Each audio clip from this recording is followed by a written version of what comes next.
yang tingkat pertumbuhannya sangat tinggi. Inilah yang menyebabkan India tetap menjadi negara miskin di dunia.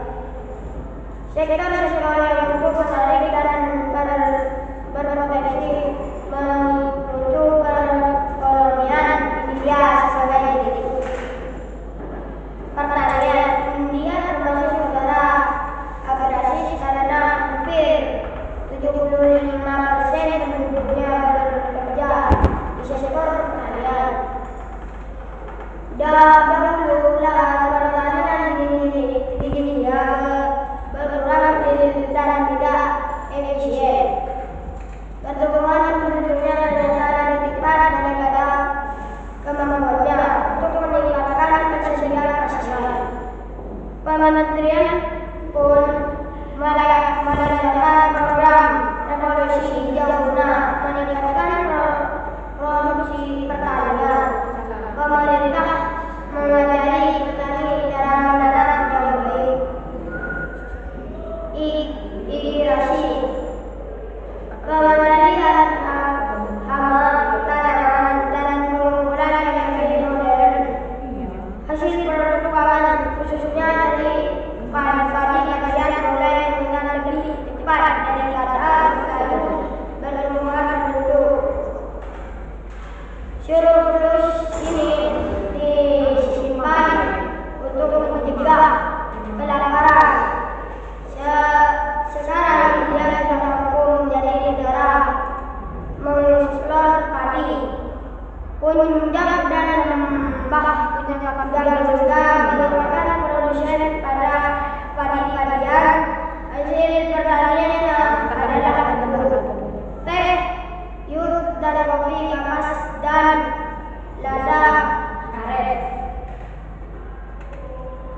Pertambangan.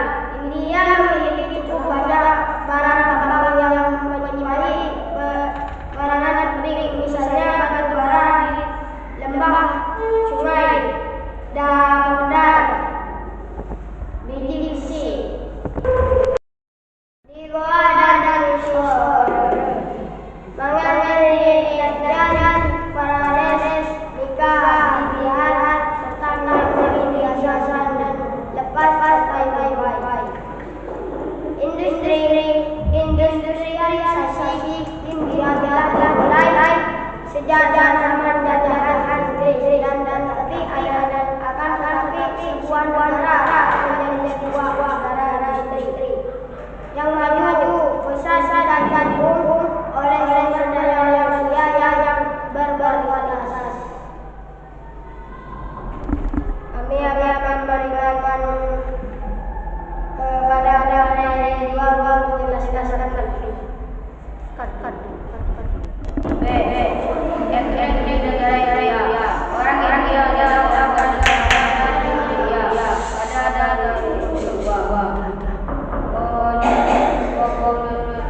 populasi India yang berjumlah 1,4 miliar jiwa.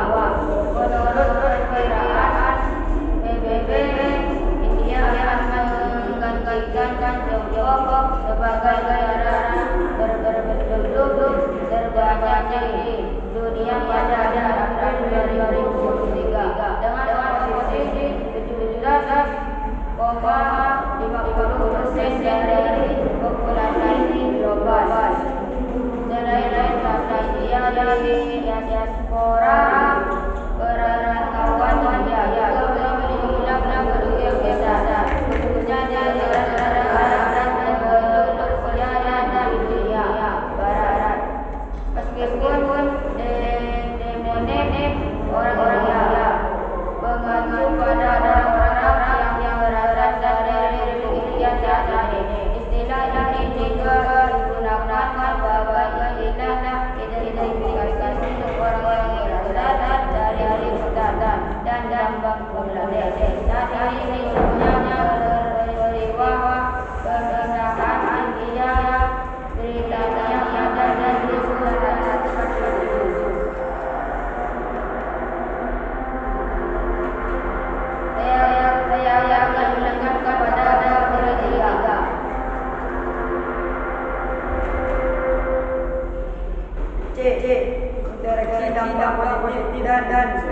validasi negara-negara Asia. Para inilah yang memberikan kebijakan dari pemerintah yaitu Operation Citizenship of India.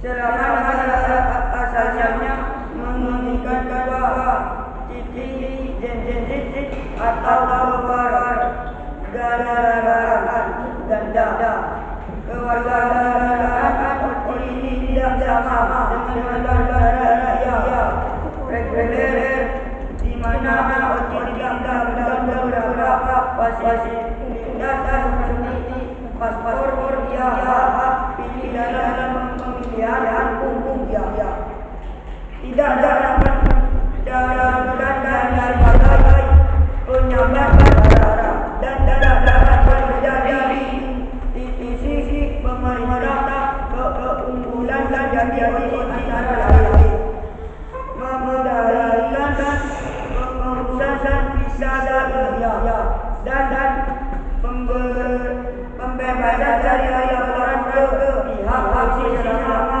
berada di gelombang migrasi Asia. Korea India dapat dibagi menjadi 3 bagian merujuk pada migrasinya yaitu the diaspora dengan di diaspora dan di diaspora. Dua di antara tahun 1900 menjadi cikal bakal diaspora yang diberangkatkan ke Asia.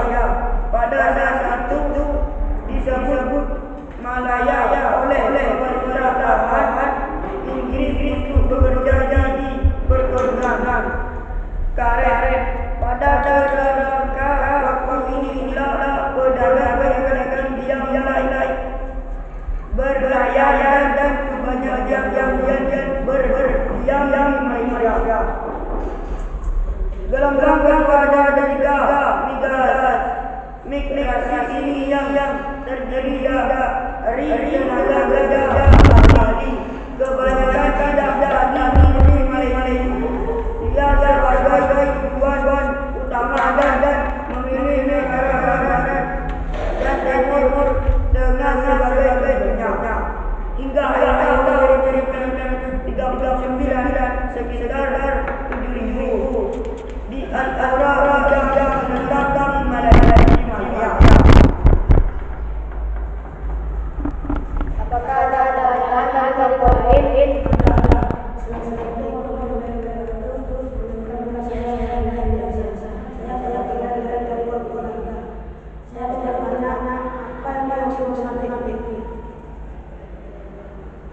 Baik, saya akan jawab pertanyaan yang dari keluarga.